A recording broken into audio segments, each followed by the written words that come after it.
welcome to another edition of our Love, Life and Leadership. And I am really excited this morning to be joined by David Stone from MRL Consulting Group down in Hove. Welcome, David. Hi, how you doing? I'm good, thank you. How are you? Very well indeed, fabulous in fact. Nice sea view from where you are? Yeah, you can't see it in this picture here, but yeah, I can see the sea if I look that way. Yeah, it's a sunny day in Brighton. Fabulous. Because you live and work in Hove? In Hove, yeah. Not Brighton, yeah. Not in Brighton, no. And if anyone doesn't know where Hove is, it's next to Brighton, right? That's it, but it's not Brighton, yeah. But it's not Brighton, no. Well, listen, it's really great to have you on this podcast, and I'm going to kind of let you introduce yourself and also tell the viewers a little bit about how we met, because it's kind of an interesting story as to how we were connected and how we ended up where we are today in terms of me working with the team down at MRL. But I'd love to hear it from you rather than me tell the story, if that's okay.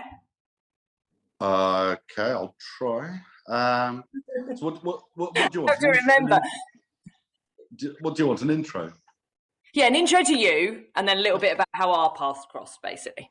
Okay, so me, David Stone, Chief Exec, MRL Consulting Group, Semiconductor Recruitment internationally. We've got about 60 odd staff, offices, France, Germany, UK being head office, okay? And my office is about a 12-minute walk from where I'm sitting right now, so that's fantastic. We've been in business 25 years, working, like I said, within the global semiconductor ecosystem.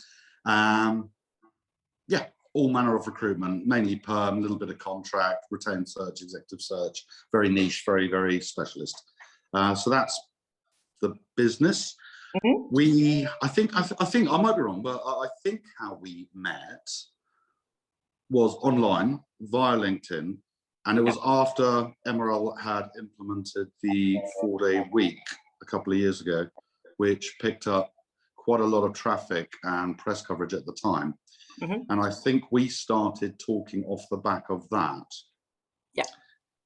And then off the back of that, started talking about wider business issues and stuff. And it took me a fair amount of time to grasp the differences between coaching, training, mentoring, counseling, and whatever else comes under that umbrella. And I seem to remember I was getting slightly frustrated for a while, asking you for a menu of what it is you did. And you very obstinately refused to provide a menu of what you did. And it was most frustrating. I'm a very simple person. I need it all spelt out nicely for me. But anyway, we got there in the end. And now we have engaged with Complement Coaching. And you are working with me and my senior management team, including the guys in France and Germany. Yeah. Well remembered. That is how we met, and I think we were introduced by a mutual friend who and colleague, Rick Snary, who I was working with at the time, and sort of pointed me in the direction of what you were doing in terms of the 4-day working week. Right. And yes, we did have this whole discussion around what is my menu of services, and I, as you say, refused to provide one. But we did get there in the end. And yeah, it's great. I'm working with you guys now, which means I get to come and spend a couple of days down by the sea every month, and have beautiful sea views and talk to all your team, which is fabulous. So what we talked about so much in there. It's 25 years that you've been running MRL. So happy birthday or happy anniversary. What are you doing to celebrate that this year? Because it's a big year, big milestone. We're working out a whole package of stuff. We probably won't have a big company get together, which we do like to do at the start of the sales year in April. But because of all the COVID and travel restrictions and what have you, we probably won't be doing a company get together, which is a shame. Maybe we'll pick it up again next year. A couple of years ago, we went to the W in Barcelona and had a hell of a soiree down there to kick off the sales. Yeah, we'd love to do something similar. Like I say, probably not this year. But regarding 25th, it's going to be a rolling package of stuff coming out. Been working closely with our marketing department to profile this both from staff, ex-staff. I'm probably going to try and get my ex-business partner involved and do an interview with him. Some of the clients we've been working with for 25 years now, see if they're willing to come and get involved, produce some merchandise, blah, blah, blah. We've got a whole bunch of stuff going on. Yeah, sounds great. And that's interesting because you put something out recently about or the start of your story into recruitment, because you're about the same as me, aren't you? 96 starting recruitment? Um, little tiny bit earlier, 94, 94. Okay, cool. So you shared a little bit about how you ended up in recruitment, how you started in recruitment and started MRL, and there's a part two, I believe, at some point. Yes.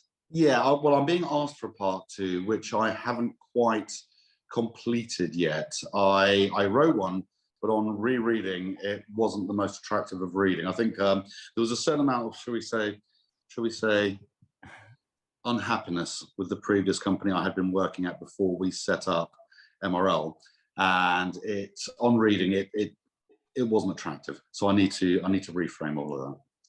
Okay, all right. That's interesting, isn't it? To recognise the story and to hear things in it that you're not that comfortable with yourself. I think that's quite. Well, it just came across as a little bit bitter, which is silly, and bitterness is never attractive. And it's a long time ago. It's water under the bridge, and I think I've settled my hash with some of the people who had upset me at the time. So yeah, we're good now. We're good. We've effectively destroyed them in the market in which they used to operate, and they no longer exist within it. So I'll take that as a small piece of closure. So I need to reframe my article in a less bitter way. Yeah. Okay, perfect. Okay, all right. Proof is in the pudding, right? Yeah, absolutely. And tell me a little bit, because we've talked about this a lot, because as I say, we're working together now and I'm working with your team, and quite holistically, which is kind of where we got to with the why we don't have a menu idea for the coaching that I do. But one of the things that I struggle with to start with is what actually your niche is in terms of what the people in your niche do. So, and I think it's quite fascinating. So what is it that the guys that you recruit for produce, and how important is it? Because this is a bit that blows my mind. Right. Okay. So the main market is semiconductors. Semiconductors, also known as chips, silicon chips, microchips. Okay. Yep. When you see the ad for Intel inside, Intel make the microprocessors that run your computer. Mm-hmm. And there are all sorts of semiconductors. Anything that uses electricity that does something will have a chip inside it. Okay. So you're surrounded by them without necessarily knowing it. Your toaster, your washing machine, your car, your phone, your computer, your telly, everything's got a chip in it pretty much. Okay. And for instance, a brand new Audi has something like 60,000 semiconductors inside it. So there's millions of these devices out there. And from a recruitment point of view, we're cradle to grave. So it's right the way through from the design, the sales, the marketing, the fabrication, the apps, the software that goes with it. Every aspect of silicon chips, we're involved in the recruitment. It's incredible when you think. When you first explain it to me, it's like, as you say, it's in everything around us that we don't, we wouldn't necessarily think, but they're all run by these chips, right? Yeah, if your toaster didn't have a chip inside, your toaster wouldn't work. Yeah, that's how instrumental they are. And it was interesting. I was watching a podcast with Elon Musk the other day, and he was talking about getting self-sustaining life on Mars.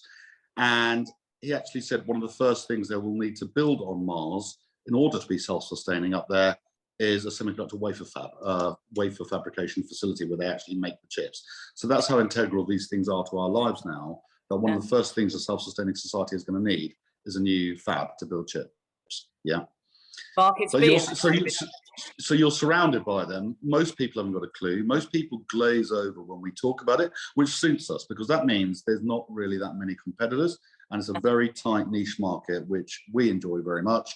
And I'm reasonably happy that there aren't millions of competitors. Yeah. Yeah, absolutely. And are you in touch with Elon Musk about recruiting for that site? Not yet, but one day that'd be cool. Yeah. Fabulous. Yeah. MRL, London, Hove, America. We have recruited for Tesla in the past, actually. Okay. In Holland when they were doing their battery systems. They do a lot of renewable energy battery systems, and we were recruiting for Tesla in Holland a few years ago. Yeah. Fantastic, and I guess it is in line with all the sustainability stuff that's going on at the moment as well. I mean, chips are going to be instrumental to any of those things working, right? Like the electric cars and all that sort of stuff as well. Well, absolutely. So I was talking to an automotive engineer at a trade show a few years ago, and he asked me how old my youngest child was. And I think at the time, Charlie was 9.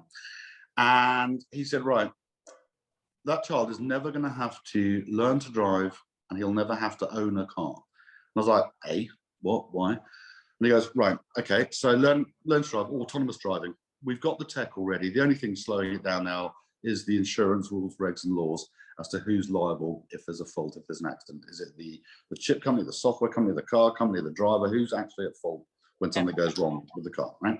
Or there's an accident. So autonomous driving exists now. The tech exists for autonomous driving. So technically you wouldn't ever need to learn to drive a car, he said. And I said, what about owning a car? And he goes, okay, so it's the second biggest purchase most people make. 95% of the time it's sitting outside your home or office depreciating. He said, it's pointless if you think about it, really. And he said, so if you take the concept of Uber, where you need a car, you press a few buttons on your phone and a bloke pulls up outside in the car. He said, it'll be like Uber, but without the driver in the car. It'll be autonomous cars where you want to go to Bristol, you press a few buttons, car pulls up, takes you off to Bristol. You go off your meeting, car bimbles off and finds other customers. You come out your meeting, press a few buttons, another car picks you up, brings you back to Brighton. Yeah, all done without a driver, and they will be completely battery operated. And when they need more power, they'll just take them off to a charging station and plug themselves in. And this tech almost exists now, and it's coming fast down the track. Yeah. So within the nearness of our lifetimes, we won't really need to drive or own cars. But I like driving, David. Yes, and a lot of people do. But equally, how many years is it now until they're going to ban petrol cars in the UK? Is it 2030? I think it's 2030. Yeah, I think so. Yeah, something like that. Yeah. Or at least they're going to ban the sale of new ones, so there'll only be old ones on the road, or something like that. Yeah. So the lecky cars, that whether you like them or not, that's done basically. Yeah.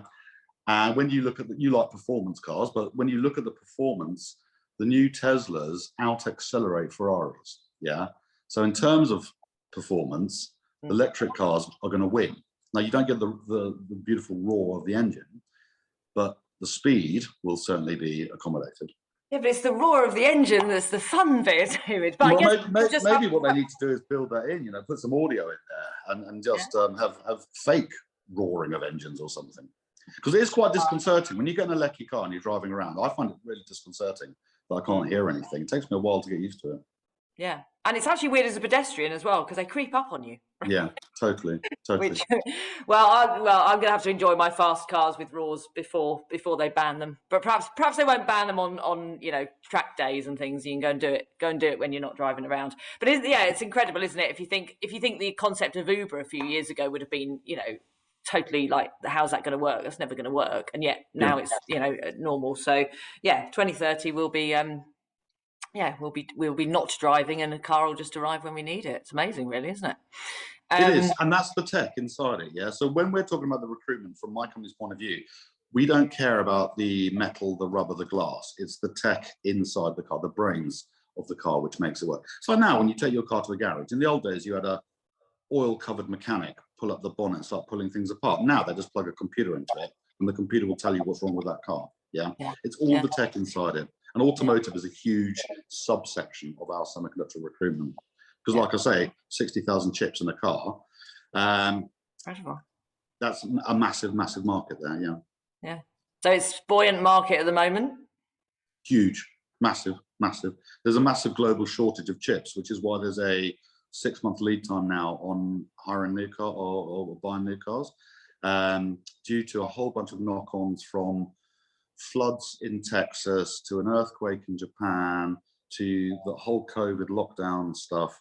There's a massive, massive backlog now, shortage of chips, which has knocked on to the wider electronics market. So now 6-month lead time to get a new car because they just haven't got enough chips. And in fact, on the BBC News this morning, it said Land Rover have just announced a loss or something like that of a few million because of the shortage in chips. So this is where it's knocking on down the system now. So so basically from my point of view, every chip company in the world is hiring like absolute flipping crazy, trying to play catch up. So we're in our sweet spot right now. Yeah, absolutely.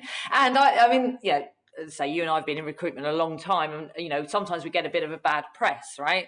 But actually, when you look at things like this and think about how important recruiting the right people into those companies to make sure they are still producing this stuff, and then the ripple effects all the way through to the toaster I've just made to make my morning toast, right? Yeah. It is, we do a lot of good in the world. Well, you get this. I love this. This is a true story from some recruitment we were doing 2 or 3 years ago for a company in Belgium. They are inventing and designing a sensor that will be able to detect early onset cancer from your breath. And the concept is that this sensor can be built into your door frame, and it will smell your breath as you come home, and it will automatically be able to tell you or highlight if there's a cancer concern long before any invasive surgery would be able to identify this cancer. And so the way it was explained to me that the tech would work would be the chip identifies, the sensor identifies whatever it is in the breath that indicates early onset cancer. It can then automatically go and sort out a doctor's appointment for you. So you come home from work, all of a sudden it's going, oh, there's a potential risk here or potential scare here. Next thing is you've got a doctor's appointment that's been automatically scheduled, blah, blah, blah, right? And we're recruiting the design engineers for this. It was a remarkably complicated piece of recruitment, actually, the skills they were looking for. But in terms of have you had a good day at work? Okay, so we've just placed some chip designers who are working on a sensor that will identify cancer far before any normal invasive test would identify. And thinking, yeah, I've had a good day at work, actually. That's life-changing. That's going to save millions and millions of lives around the world, yeah? So, yeah, you say some recruiters get a poor reputation with a bunch of white boys or whatever. Okay, but when you're placing engineers who are going to create life-changing technology and save millions of lives, yeah, I'll take that as a win, right? Yeah, absolutely. Absolutely. As well as there's, I mean, that is huge, isn't it? And I don't think cancer is the only thing that has a breath connotation to it. I was, my singing teacher recently, she has type 1 diabetes, and her children have both just been rushed into hospital and discovered they've got type 1 diabetes. But there is a breath element to that as well. Right. Something like they say, it can smell like pear drops. So I'm guessing if it can do it for something like cancer, once they've developed that, there may be many other illnesses that will be detected that way. And the amazing thing here was this idea of just building into your door frame, yeah? So you're not even thinking about it. You're just entering or leaving your house, and it's assessing you and making sure you're all right, yeah? It's brilliant. It's absolutely beautiful. But it's an area of the world that most people are never even stopping to think about or look at, which is great. It's just going to happen in the background. Yeah. And maybe that's part of your, to see about your 25 years, telling people more about how integral this is to everyday life, and how how the recruitment that you're doing has those ripple effects in their lives, and for this future, and for not driving a car, and for knowing that we've get assessed for whether we've got cancer or not earlier than anything we've got currently. That's big news. Yeah.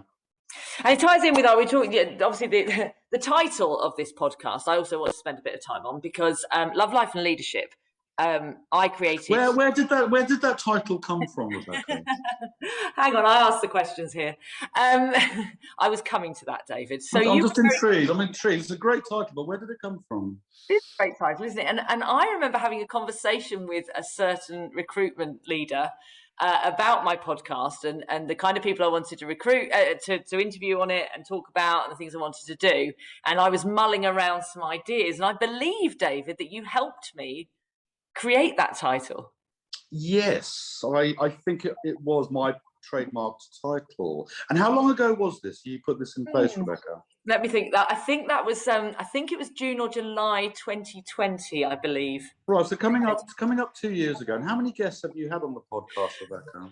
I think probably about 15, maybe. And some of them have been on more than once, haven't they? James Victoria has been on twice. Yes. Yeah.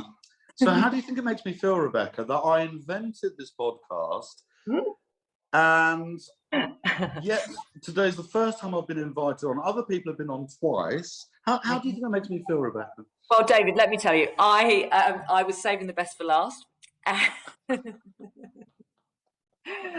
You're a busy man, David. Come on. No, but you did. So you did help me pull this together. And one of the things when I was talking to you about it, a bit like our discussions around the lack of a menu, was I was trying to sort of say to you, look, I just want something that's very conversational, that is not very scripted, that is not the usual questions that get asked, and that reflects what I do with my work, which is, brings all of these things together. The idea of leadership not being separate to our lives, and I like to bring a bit of love into everything. So the idea that actually, what we love doing, what's important in our lives, what we love, is all part of that bigger picture of why we do what we do, right? Which which is why then when I was talking to you about it, you kind of came up with this brilliant title for my podcast. You're trying to dig your way out now, aren't you? I'm not digging my way out of it, but yes, just for everyone, just so everyone is clear, it was David's idea, the name of this. And you are now here. So in that, what do you think, when we were talking about it, obviously there are a lot of leadership podcasts, there are a lot of leadership books out there. We all do a lot of work around that. But I wanted to bring in this more holistic idea. So what do you think is important about those conversations that we have that aren't just about what we do at work? I guess it's to do with the authenticity and knowing the true person behind the face and the brand and all the rest of that stuff, I would imagine, if I'm following your question correctly. Okay. And how does that show up for you then, as a leader? And it's a sunny day in Kent today as well. I'm getting blocked out by the sun. How does it show up for me? What, as in authenticity? Yeah, well, how has that shaped who you are as a leader? I think I'm just me. I don't really subscribe to falsity, and what you see is what you get, and for right or for wrong. I accept I'm not everybody's cup of tea. I'm not here to be friends with everybody. Saying that sounds awful. I'm not here to make enemies with everybody either. But what you see is what you get. I wear my heart on my sleeve. I'll say what I think. I'll be honest. And I think some people struggle with that. But those who lock in usually lock in pretty intensely because they know there's no real shades of grey. It's quite black or white. Yeah. If I'm in a good mood, you know. If I'm in a bad mood, you know. If I'm in a bad mood, you know why I'm in a bad mood. If you piss me off, you know why you piss me off. I don't do the politics. One of the reasons our company comes to exist is the amount of politics at my previous employer. I don't do the company politics and that sort of nonsense. Yeah. And so, like I say, one of the reasons I crossed swords with people at my previous employer was I was, even in my early 20s, I was quite outspoken. I've probably moderated now slightly from where I was in my early 20s. Moderated, matured, grown up a bit or whatever. But I will still be forthright and say what I think. And I think in modern society, that's not always encouraged. You're meant to conform to a certain accepted view. And I've never been one for subscribing to that. I don't see why I should conform. If I think the rest of society is wrong, I will quite happily say I think the rest of society is wrong. Doesn't mean I'm right, but if that is my view and I can justify and argue and defend it, then I will. Yeah. We're working on the black and white idea though, aren't we, David? You're trying to. You're valiantly trying to. I think it could be quite a challenge. I'm very happy in my little black and white world. It's a lovely, safe, easy space to be in. But I appreciate your efforts. Yeah. We are trying to build a rainbow of colours in between the black and white. Yeah. And on that, I have to say, I'm going to comment on some things because this is about the whole person, right? That authenticity. We are who we are. I'm checking out your flamingo shirt, David. Well, yes, I've been criticised a few times recently for living in a world of blue check shirts, which I think is grossly unfair because what's not to love about a blue check shirt? Yeah, they're blue and they're checky. It's just like perfect as shirts go.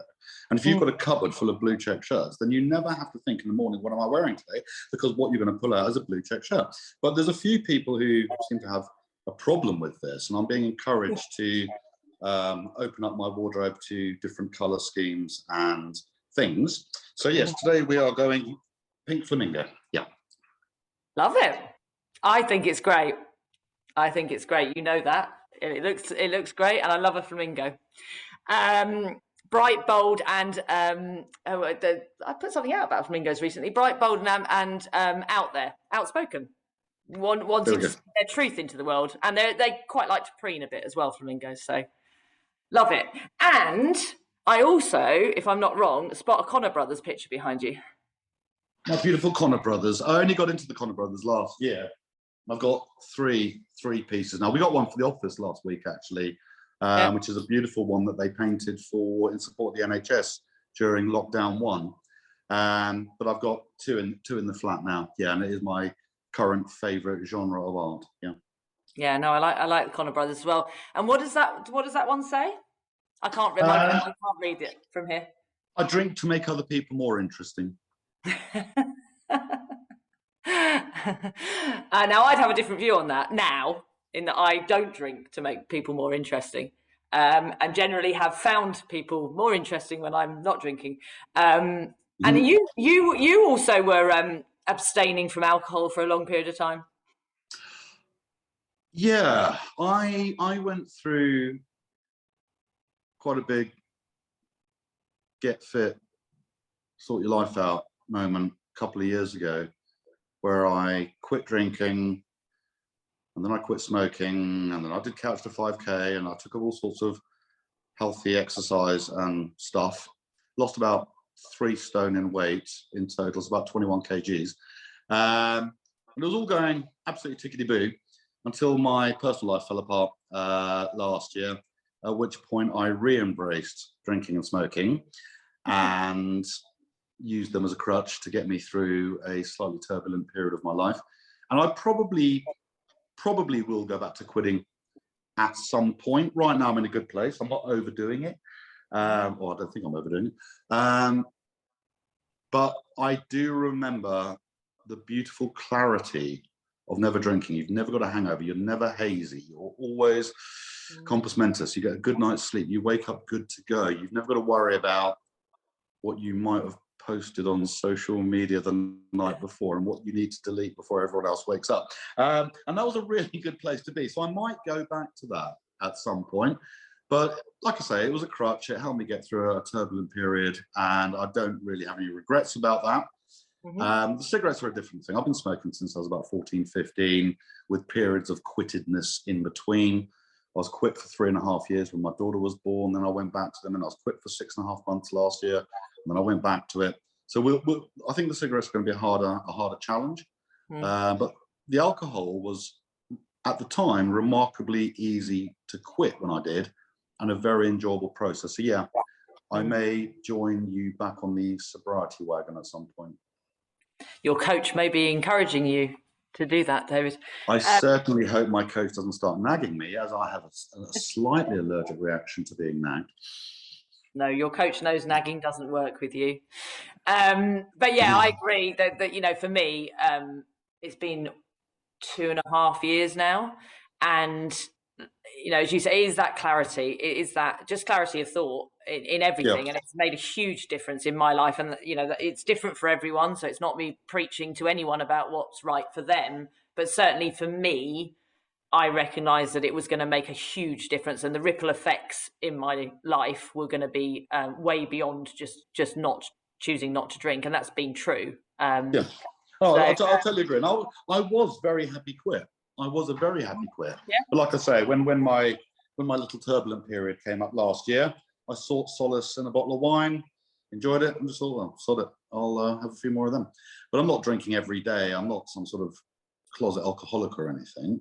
But it is quite nice on occasion to have some drinks with friends or whatever. Yeah, absolutely. And saying that about the alcohol thing, it's about habits, isn't it, as well? And it doesn't have to be a totally unhealthy habit. But it can still be a habit that has an impact, right? And then it's just looking at your habits and behaviours and thinking what works for me, what doesn't. And actually, if you enjoy a drink and can do that, it's fine. It's it's not a problem. And I'm certainly not an advocate for telling other people what to do or not to do. It's probably like my dear old dad had a line, and it's a good line. It was just everything in moderation. He used to say, Dave, everything in moderation. And I think that's the thing with so much in life where people don't moderate, or it's harder to moderate.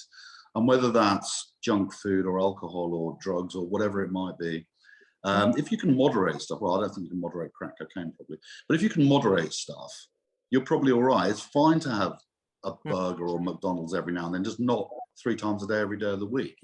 It's fine to have a glass of wine or a beer every now and then, just don't get battered every single night. Yeah. But a lot of people have that on-off switch, like your black and white switch, right? It's either or nothing, and I recognize that in myself. That's why I gave up. It wasn't that I was a raging alcoholic either. But I recognise that for me, the way to do it was just say none. And I did the same with smoking many, many years ago. So that works for me, right? It doesn't work for everyone.